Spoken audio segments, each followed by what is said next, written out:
Parents, this one's for you. And not just young parents, but parents of adult children. How do you keep it fair when one kid may need help and another doesn't? Maybe you have 3 or 4 kids and one needs help and 3 don't. How do you track and keep that fair so that it doesn't create a dynamic that you're really trying to stay away from in your family? This is a question we get quite often. Maybe your daughter's going through a divorce and it's creating a child custody thing that's really, really important that you help, but the rest of the family is quite frustrated about it. Maybe it's a situation where it's a failure to thrive. That's a very popular term for the participation trophy generation, but they stay in the basement forever. They play video games. They live at home. They're on your cell phone. They never leave. And the other kids have all moved on, and they're not asking for help, and they're not requiring help, and they're successful. But you're still paying for this child to live, to eat, to do everyday things. And this creates a frustration in family dynamics, something that as a financial advisor, we often have as a conversation piece. It's usually one of the first questions I ask when I'm creating a financial plan for someone, and that is, tell me about your children and which one needs more help than another. Because the reality is it's almost always somebody getting something. So really there's a couple of things that I think are really important to keep in mind if you're trying to keep it fair. And honestly, it's great to be able to be in a position to help your children.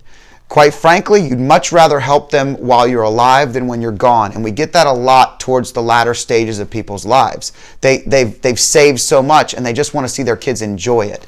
And you never want to see the kids suffer. But there's a fine line between enabling, entitling, and really empowering. And that's the line that the siblings often are challenged with.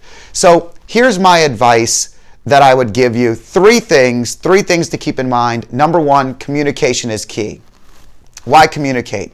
Be open, be transparent, don't hide it. If you're hiding it, one of the kids that finds out that it's hidden feels bad. You can justify that they're financially stable, they don't need it, they're fine, but the reality is they do care on average. Maybe 80 to 90% of them care, 10 to 20 don't, and consider yourself lucky or lied to, one of the two. But 80 to 90% care, so be transparent. Communicate. Make sure the one kid knows that you're going to let everybody else know you're helping them, and the other kid knows that you helped and why. And the truth is, that's an open line of communication in any family, in any entity. That's a great idea. Communication's key. Number 2, planning is also key. Don't disrupt your own financial plan to protect your children. If you can't do it, don't do it. That's another important thing. No one's going to be there to help you. So keep to plan, but also plan for it to be a part of the reality. I can't tell you how many times I sit in this office and someone says, oh, it's only one time. I won't do it again. It's just happened the last couple years, but they're back on their feet. I mean, it always happens. It's gonna happen again.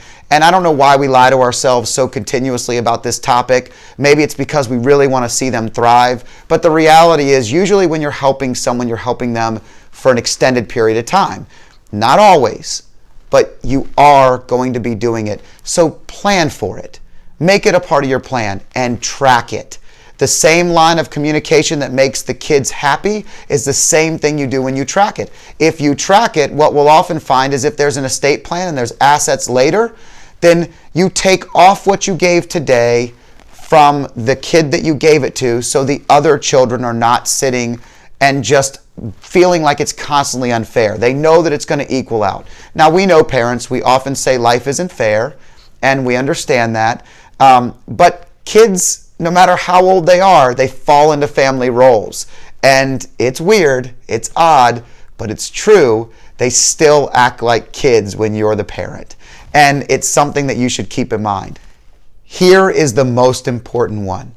When you give to family, even if it's just inside of you, remember, it's probably a gift. Now, this is a hard one. Parents love to give with expectations. People love to give with expectations. Internally, we advise when you are giving money away to a family member or a friend, consider it a gift internally. Even if you create a payment plan and there's a challenge there for someone to help pride themselves back to giving it back to you, I love that. I think you should definitely do that. But at the same time, just remember there's a very, very high chance you're never getting that money back. You know it inside, and that's what you have to make amends with internally. Quite honestly, I like to remind myself, and it can be a challenge with family, but giving without expectation is part of giving. It's what makes giving so empowering to you, the giver. And the reality is when you're helping your family, you're doing it because you love them. And when you love someone and you gift them something, it's really a gift. So it's probably important to tell yourself that you're going to be giving it away. So A, communicate, be transparent. B, don't forget to track it and keep it a part of your plan. And C, it's probably a gift. So don't make it too big of an issue. If you can't afford to give it away, don't do it. So again, this may not be a problem you have today. I can tell you most families tell me it's never a problem they're going to have. And yet when the parents are both deceased, we sit in rooms very often and listen to children argue about the very things the parents said would never happen. So it's good to talk about them. It's good to be honest and transparent. And this is a really good topic. I'd love to hear your comments. I'd love to hear your stories. I'd love to learn how you're doing it. And there is no right or wrong answer. And for the clients that follow me, I'm not talking about your specific situation. I know every time I mention this in a room, people will come up and they'll say, "Are you talking about me?" I'm not. It's in general. There's so many people that are doing this that it's just a good topic to bring out. It's a good topic to get on the table. It's a good topic for the dinner table. I'm Scott Danner. Thanks for joining me. Don't forget to comment below. Like us, follow us, and share us. Thanks so much.